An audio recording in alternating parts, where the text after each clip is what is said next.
Keyed shaft connections are common, but they have their shortcomings. In reciprocating applications, keyways tend to concentrate stresses around the key.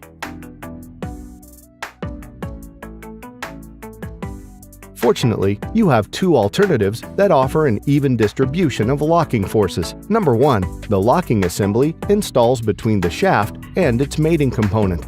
As you tighten the assembly, it expands radially, creating a robust compression fit between the shaft components.